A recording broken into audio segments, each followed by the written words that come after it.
ओम विद्योदाम समप्रभां मृगपतिं स्कंधस्थितां भीषणां कन्याभिकरवालकेटविलसत् दस्ताविरासेवितां हस्तै चक्रगदाशिखेटविशिखां चापं गुणं तर्जनीं विभ्राणमनलात्मिकां शशिधरां दुर्गां त्रिनेत्रां भजे। नमस्कार, स्वागत है आपका आचार्य वाणी में। मैं आचार्य डॉक्टर विक्रमादित्य आपके साथ हूँ। आज का विषय कन्या राशि वालों के लिए फरवरी का मध्यकाल किस प्रकार के ग्रहों योग का निर्माण कर रहा है। देखिए, कन्या राशि वालों, आपकी राशि के स्वामी बुध है और यदि हम बात करें तो फरवरी के मध्यकाल में 10 तारीख को ही वो अस्त होने जा रहे हैं।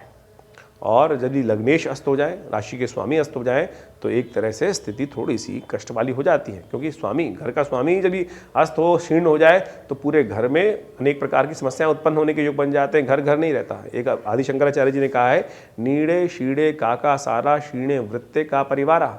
जिस सागर में पानी नहीं है, जिस घर में धन नहीं है, तो उसके वो घर घर नहीं रहता। जिस सागर में, जिस तालाब में पानी नहीं रहता, वो तालाब नहीं रहता।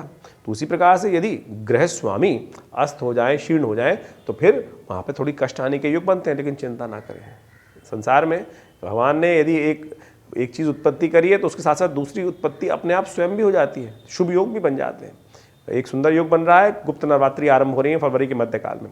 और यदि माँ भगवती का सानिध्य, अभी हमने प्रार्थना करी माँ भगवती की, यदि उनका सानिध्य ले लिया जाए तो फिर संपूर्ण काहे कष्ट। और सुंदर तरीके से हम समझें, 10 तारीख की गुप्त नवरात्रि आरंभ हो रही है, तो हम गुप्त नवरात्रि का पाठ यदि कर लें, यज्ञ कर लें, भगवती का पूजन कर लें, तो संपूर्ण रूप से माँ भगवती के आशीर्वाद से कल्याण के योग अद्भुत रूप से बन सकते हैं। तो आप भी इस यज्ञ में सम्मिलित हो सकते हैं, जो विवेकानंद योगाश्रम में पिछले कार्यक्रम के आरंभ में हमने आपको बता दिया। तो इसलिए ग्रह का योग है तो उसका निवारण भी आपके हाथ में, तो उसको करते हुए लाभ ले सकते हैं। 10 फरवरी को शनिवार का दिन है और साथ साथ कुंभ राशि में जो चंद्रमा सुबह करीब 10:02 पर आने के सुंदर योग बना रहे हैं। गुप्त नवरात्रि का आरंभ होने का योग बन रहा है। बुध भी करीब सुबह 7:18 पर अस्त हो जाएंगे। तो जो योग है बन रहे हैं, तो ऐसे में माँ भगवती दुर्गा का सानिध्य लेकर उनके यज्ञ में उनका पूजन करें, पाठ करें, दुर्गा सप्तशती का हवन करें। हमने विवेकानंद योगाश्रम में पूरे 9 दिन के लिए सहस्त्र चंडी सुंदर यज्ञ का आयोजन किया है। आप भी उसमें सम्मिलित हो सकते हैं। संपूर्ण डिटेल जानने के लिए आप हमारे जो आश्रम के नंबर्स हैं उनमें संपर्क कर सकते हैं। ग्रहों का योग है वो परिवर्तन का योग बनाएगा और आपके लिए कुंभ में जाकर चंद्रमा थोड़े से क्षीण होंगे। विशेष तौर पर ध्यान रखिएगा। विशेष तौर पर शनि के साथ बैठकर वहाँ अननेसेसरी के शत्रु परेशान करने के, रोग परेशान करने के योग बन सकते हैं। तो उसके लिए अच्छे से ध्यान करने का प्रयास करें। आप हो सके तो अन्न दान करें, काली चीज़ों का दान करें और चावल का दान कर सकते हैं उड़द की दाल मिलाकर। और ऐसे महीने में उड़द की दाल और चावल का दान करना भी बड़ा शुभ माना जाता है। तो इस फरवरी में कई ग्रहों का योग परिवर्तन का योग बन रहा है। बुध अस्त हो ही जाएंगे, उसके बाद शुक्र भी परिवर्तन की तरफ जाएंगे, शनि अस्त होंगे साथ साथ। ये शनि का अस्त होना आपके लिए एक तरह से बूस्टर रहेगा। जी हाँ, वो हम आपको बताते हैं कैसे होगा। एक अलग से वीडियो भी बनाएंगे कि जो शनि का अस्त होना, इससे क्या प्रभाव पड़ेगा, वो भी आप कुछ दिन में देख लीजिएगा कि शनि अस्त होने के पहले से क्या प्रभाव होने वाला है आपके लिए, उसको सही से ठीक कर लीजिएगा। 11 फरवरी को ग्रह योग समझ लीजिए। 11 फरवरी के दिन द्वितीय दिवस है, रविवार का सुंदर अवसर पड़ रहा है और ग्रहों का योग उस दिन चंद्र दर्शन के योग हैं और साथ साथ शुक्र मकर राशि में प्रवेश कर रहे हैं। शुक्र का मकर में प्रवेश करना आपके लिए बहुत अच्छा है। और साथ साथ शनि जहां बैठे हुए हैं आपकी राशि के अनुसार से यदि हम बात करें कन्या राशि वालों के लिए, तो वो पिछले काफ़ी लंबे समय से यहाँ चल रहे हैं। कुछ परेशान तो कर ही रहे हैं, क्योंकि कभी रोग, कभी शत्रु, कभी कोई परेशानी, कभी कोई परेशानी, लगातार द्वंद्वात्मक स्थिति उत्पन्न करने के योग बना रहे हैं, लेकिन नुकसान नहीं होने दे रहे, ये भी साफ साफ दिखाई देता। तो ऐसे में शनि के अस्त होने से आपके लिए बड़े सुंदर योग बनेंगे। जो कुट चल रही है उसमें कम से कम 1-1.5 महीने के लिए तो राहत प्राप्ति के योग बन सकते हैं। तो ये सुंदर योग है। तो ऐसे में आप नित्य प्रति इसको कुछ उपाय करते हुए कार्य करेंगे तो बहुत अच्छा रहेगा, क्योंकि चंद्रमा का छठे भाव में जाना ठीक नहीं है। तो हमने आपको बताया कि रविवार के अवसर पर विशेष तौर पर चावल का दान, दूध का दान, खीर बना के भगवान को भोग लगाएं और उसका वितरण करें। ये सब चीज़ उपाय करेंगे तो बहुत सुंदर तरीके से आपके लिए कल्याणकारी योग बनेंगे। 12 फरवरी की यदि हम बात करें तो उस दिन विशेष तौर पर तृतीया तिथि है, सोमवार का अवसर है और सुबह ग्रहों का परिवर्तन का योग बन रहा है। देखिए, लगातार परिवर्तन के योग कई बार एक के बाद एक बनते चले जा रहे हैं। मीन राशि में चंद्रमा का आगमन होने जा रहा है सुबह 5:48 पर। यह आपके लिए शुभ है। जैसे प्रकार से थोड़ा सा भारी योग 2-3 दिन चल रहे थे, उनमें से एकदम महत्वपूर्ण परिवर्तन का योग बनेगा और ये परिवर्तन आपके लिए कहीं ना कहीं से उन्नति के योग अच्छे से प्रशस्त करता दिखाई देगा। गौरी तृतीया है, तिल चतुर्थी है उस दिन विशेष तौर पर, तो कोशिश करें भगवती का विशेष तौर पर आराधना करें। गुप्त नवरात्रि लगातार चल रही है और हमने जैसा आपको बताया कि विवेकानंद योगाश्रम में नित्यपति माँ भगवती दुर्गा को प्रसन्न करने के लिए, या भगवती का आश्रम में जो हमारे शिव विग्रह है, बड़ा सिद्ध शिव विग्रह है, और वो मुल्तान से 500 साल पुराना पृथ्वी विग्रह 1947 में यहाँ भारत में उपस्थित हुआ और आज हमारे विवेकानंद योगाश्रम में सुंदर तरीके से माँ प्रतिष्ठित है। उनके ही सानिध्य में ये दुर्गा सप्तशती का, सहस्त्रचंडी का महायज्ञ, इन गुप्त नवरात्रि में सुंदर आयोजन है। आप भी उसमें सम्मिलित हो सकते हैं। यही सबसे बड़ा निवारण है। समझें, कन्या राशि वालों को समझ लेना चाहिए कि जब ग्रहों का योगायोग कष्ट हो तो जब समय में योगायोग बनते हैं उनको सही रूप से समझ लेना चाहिए। गौरी तृतीया है, गौरी तृतीया के दिन माँ दुर्गा की उपासना और सोमवार का अवसर है। गौरी तृतीया यानी माँ भगवती के का पूजन विशेष तौर पर किया जाए, शंकर जी के साथ में पूजन किया जाए, उनका अभिषेक किया जाए, उनके मंत्रों से यज्ञ किया जाए। और तृतीया दिवस नवरात्र का जो होता है वो चंद्रघंटा भगवती की आराधना करने का होता है। तो सुंदर तरीके से लाल वस्त्र उनके अर्पित करे जाएं। और हमने आश्रम में तो जैसे हमने कहा कि सुंदर यज्ञ रखा ही, आप भी उसमें सम्मिलित हो सकते हैं। अपने स्थान को आरक्षित करने के लिए सुंदर तरीके से जो फ़ोन नंबर्स हैं उन पर संपर्क साध के कल्याण करने का प्रयास करें। उपाय के तौर पर समझे अच्छा ये रहेगा कि आप थोड़ा दूध में तिल मिलाकर, क्योंकि भगवान चतुर्थी भी है, तिल चतुर्थी है खासतौर पर, तो भगवान का उससे अभिषेक करें, तो ही कल्याण के योग बनेंगे। 13 फरवरी को चतुर्थी का अवसर और ये चतुर्थी बेहद खास है। मंगलवार और चतुर्थी का योग बन रहा है। मंगल और साथ साथ उस दिन विशेष तौर पर संक्रांति भी है, कुंभ संक्रांति मध्याह्न के समय में कई पंचांगों के अनुसार से, और उस दिन सूर्य परिवर्तन का योग बना रहे हैं। और ये सूर्य परिवर्तन का योग विशेष तौर पर सूर्य को अस्त तो कर ही दिया है, सूर्य वहाँ जाकर विशेष तौर पर शनि को और थोड़ा जो कष्ट देने के योग बना रहे हैं उनको और थोड़ा कंप्रेस करने का प्रयास कर सकता है सुंदर तरीके से। लेकिन ध्यान रखना पड़ेगा आपको सेहत का, थोड़ी कमजोरी मनोमस्तिष्क में आ सकती है। ऐसे में सुंदर तरीके से कार्य करने का प्रयास करें।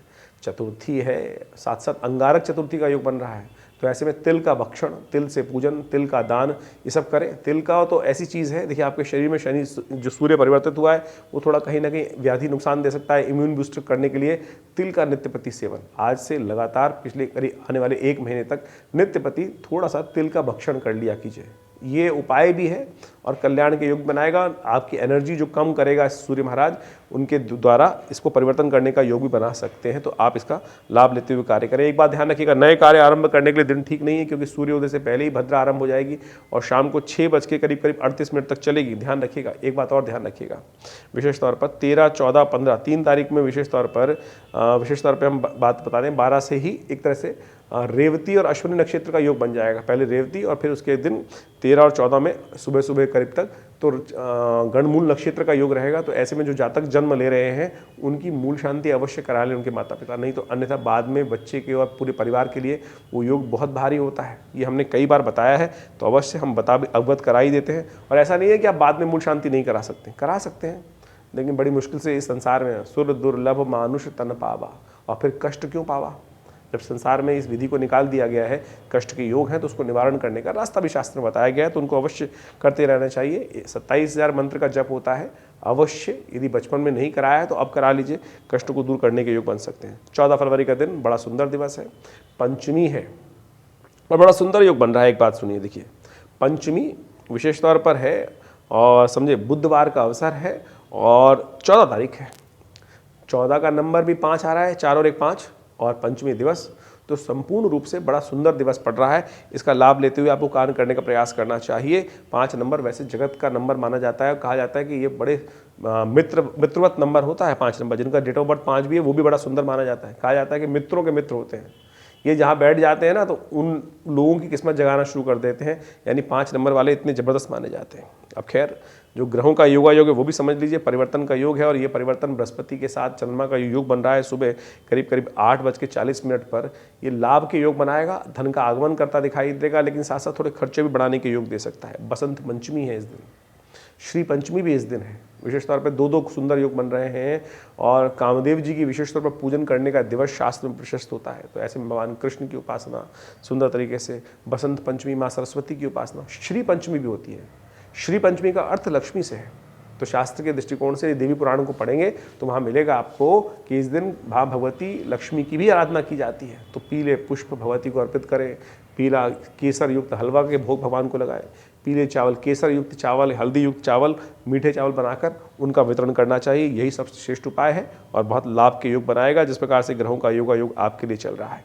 15 फरवरी को ग्रहों का योग दिखाता है, उस दिन षष्ठी तिथि है, गुरुवार का अवसर है और ग्रहों का योग आपके लिए अनुकूल बना हुआ है, लेकिन थोड़े खर्चे साथ साथ होने के दिखाई देते हैं, क्योंकि बृहस्पति चंद्रमा अष्टम भाव में बैठे हुए हैं। अष्टम में बैठ के युति तो बन रही है बहुत सुंदर, लाभ की स्थिति बन सकती है, जमीन जायदाद से कोई बड़ा सौदा बन सकता है, लाभ का योग बन सकता है, ट्रेडिंग में लाभ दे सकता है, लेकिन साथ साथ कुछ खर्चे भी बढ़ाने के योग बना सकता है। अननेसेसरी के बंधन में डालने, कोई कॉन्ट्रैक्ट कर रहे हो तो सोच समझ के करने का प्रयास कीजिएगा। नया कॉन्ट्रैक्ट करते वक्त आंख खोल के रखिएगा, कोई आपको अननेसेसरी के शब्द जाल में या किसी कागजों में फंसा सकता है। तो ऐसे में ध्यान रखते हुए, संबंधों को यूटिलाइज करते हुए कोई आपके सीधेपन का नाजायज़ फायदा ना उठाए, इस बात का ध्यान रखते हुए कार्य करने की ज़रूरत है। तो अलर्ट रहते हुए कार्य करें। 16 फरवरी को सप्तमी का अवसर है, शुक्रवार का दिन पड़ रहा है और साथ साथ ग्रहों का योगायोग परिवर्तन की तरफ जाएगा और इस दिन सूर्य का जन्म दिवस है। जी हाँ, अनादिकाल में शास्त्र के अंदर कहा जाता है कि इस दिन से सूर्य ने प्रकाश देना आरंभ किया था। हैप्पी बर्थडे है सूर्य का, यानी जन्म दिवस सूर्य का है।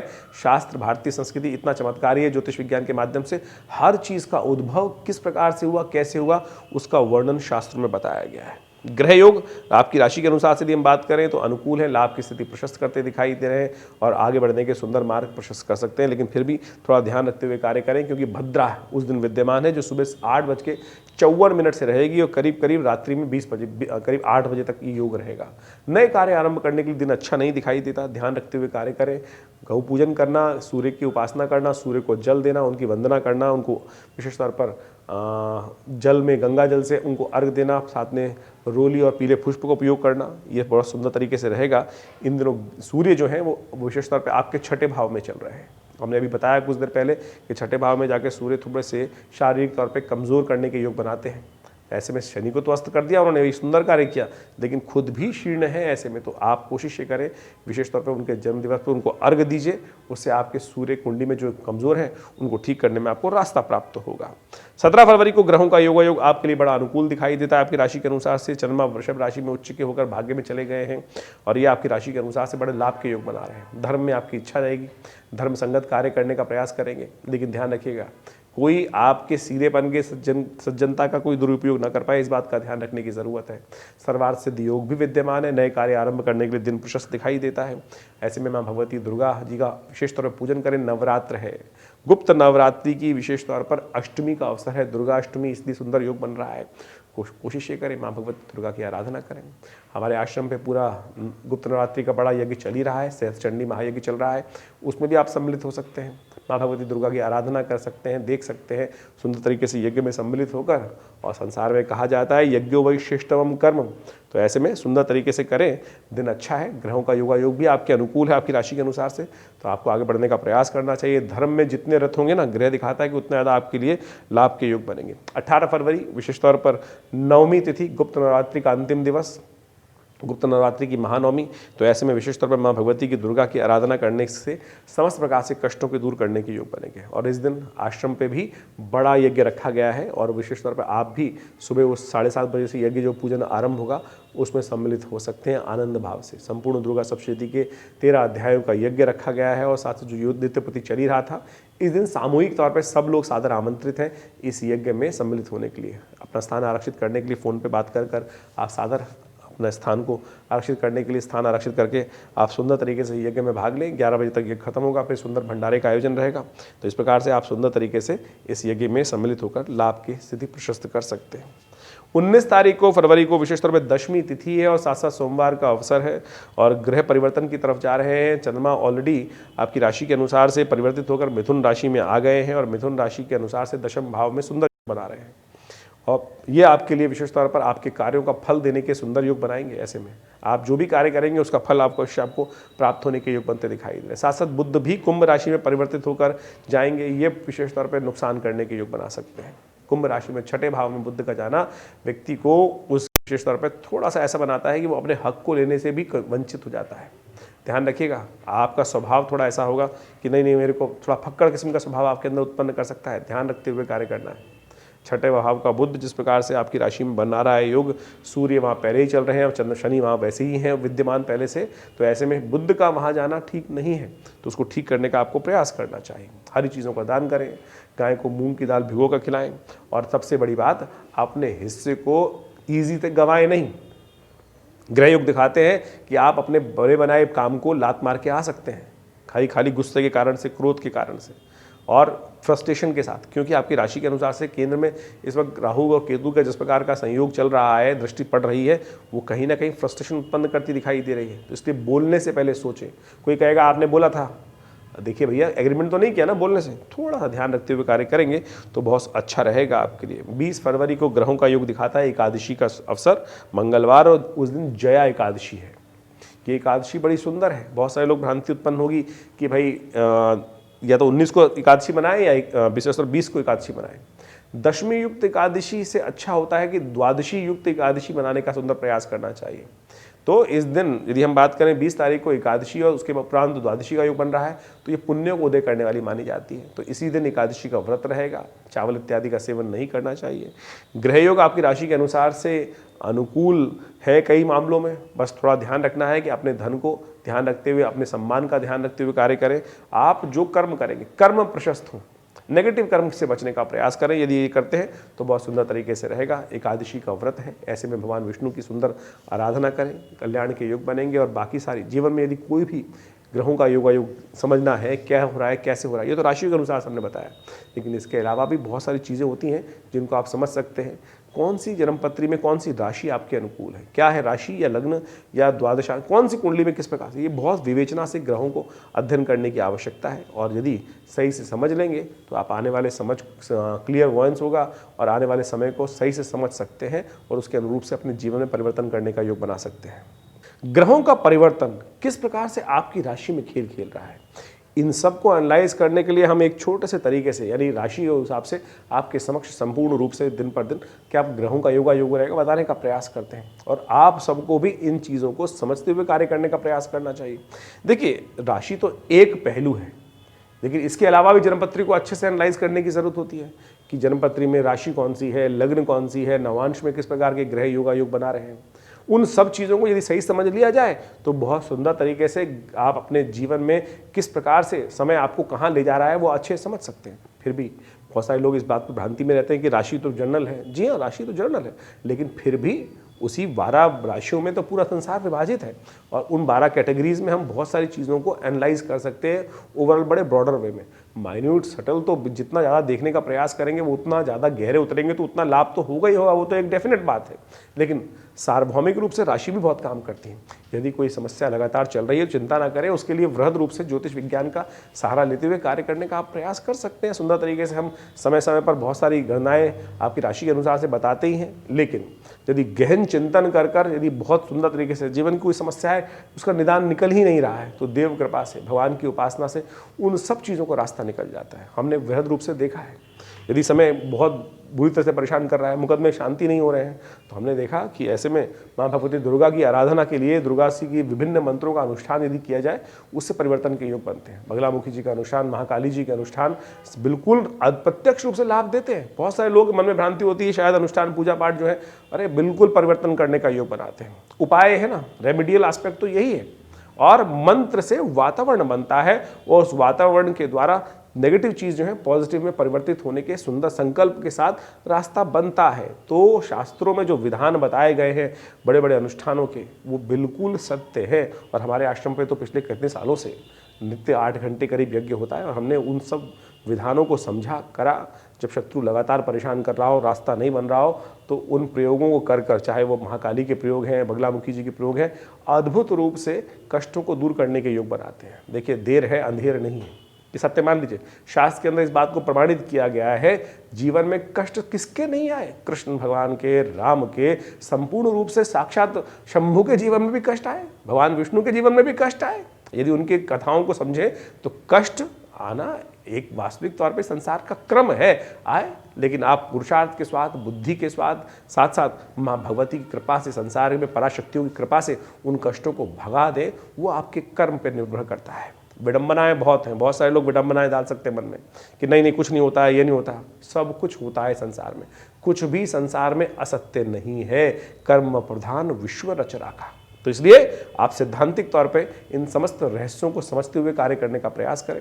हमारा ये विवेकानंद योगाश्रम सदगुरु आचार्य श्री केशव देव जी महाराज के सानिध्य में जो हमने कार्य किए हैं और बहुत सारे विभिन्न शोध कार्य किए हैं। आश्रम पर नित्य 8 घंटे यज्ञ चलता है। बहुत सारी पुस्तकों का की रचना, ग्रंथों की रचना आश्रम के द्वारा, हम सबके द्वारा की गई है। आप सब आश्रम में आए। हर रविवार को एक बहुत विशाल यज्ञ, वैसे तो नित्यपति यज्ञ होता ही है, लेकिन रविवार को एक सामूहिक कार्यक्रम हम आश्रम पे करते हैं, जो करीब करीब सुबह 7:30-8 बजे से आरंभ होता है और भंडारे के साथ 11 बजे तक चलता है। उसमें यज्ञ, संकीर्तन, उपदेश, रामायण का स्वाध्याय, जो पिछले करीब स्वाध्याय तो करीब 8-10 साल से चल ही रहा है, और बहुत सुंदर तरीके से रामचरितमानस का एक जनमानस के लिए किस प्रकार से उसको हमें जीवन में उतारना चाहिए, उसका भी सुंदर कार्य किया जा रहा है। आप आइए विवेकानंद योगाश्रम में।